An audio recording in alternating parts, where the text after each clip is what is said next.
Break ನಂತರ ಸುವರ್ಣ ನ್ಯೂಸ್ಗೆ ಸ್ವಾಗತ. ಕೇಂದ್ರ ದೂರಸಂಪರ್ಕ ಸಚಿವ ಕಪಿಲ್ ಸಿಬಲ್ ಈಗ ಹೊಸ ವಿವಾದದಲ್ಲಿ ಸಿಕ್ಕಿಬಿದ್ದಿದ್ದಾರೆ. ಸಾರ್ವಜನಿಕ ಹಿತಾಸಕ್ತಿ ಸಂಸ್ಥೆಯೊಂದು 2G ತರಂಗಾಂತರ ಹಂಚಿಕೆ ಹಗರಣ ಸಂಬಂಧ ಹೊಸ ದಾಖಲೆಗಳನ್ನು ಸಲ್ಲಿಸಿದ್ದು, ಆ ದಾಖಲೆಗಳು ಕಪಿಲ್ ಸಿಬಲ್ರನ್ನೇ ಟಾರ್ಗೆಟ್ ಮಾಡಿಕೊಂಡಿರುವುದು ಗೊತ್ತಾಗಿದೆ. ವಿವಾದ ಏನಂದ್ರೆ, ಅನಿಲ್ ಅಂಬಾನಿ ಗ್ರೂಪ್ನ ರಿಲಯನ್ಸ್ ಕಂಪನಿ ಯಾವುದೇ ಮುನ್ಸೂಚನೆ ನೀಡದೆ ಗ್ರಾಹಕರಿಗೆ ಸೇವೆಯನ್ನು ಸ್ಥಗಿತಗೊಳಿಸಿದ ಹಿನ್ನೆಲೆಯಲ್ಲಿ ದೂರಸಂಪರ್ಕ ಇಲಾಖೆ ಕಂಪನಿಗೆ 50 ಕೋಟಿ ರೂಪಾಯಿ ದಂಡ ವಿಧಿಸಿತು.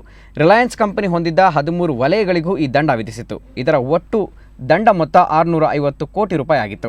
ಆದರೆ ದೂರವಾಣಿ ಇಲಾಖೆಯ 50 ಕೋಟಿ ರೂಪಾಯಿ ದಂಡವನ್ನು 5 ಕೋಟಿ ರೂಪಾಯಿಗೆ ಇಳಿಸುವ ಮೂಲಕ ರಿಲಯನ್ಸ್ ಕಂಪನಿಗೆ ಲಾಭ ಮಾಡಿಕೊಟ್ಟಿದ್ದಾರೆ ಅಂತ ದೂರಲಾಗಿದೆ.